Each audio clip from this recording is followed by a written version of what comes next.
Hi guys, welcome back to my YouTube channel. Please watch the full video, hit that like button and do not forget to subscribe my YouTube channel. Let's get started.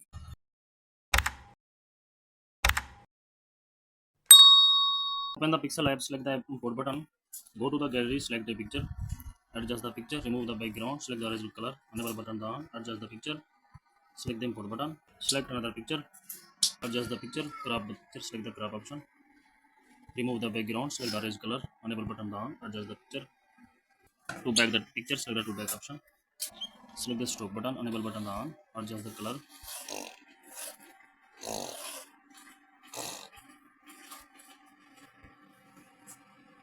save the picture, select the save option, adjust the save confirmation, change the background, select the color option, adjust the color,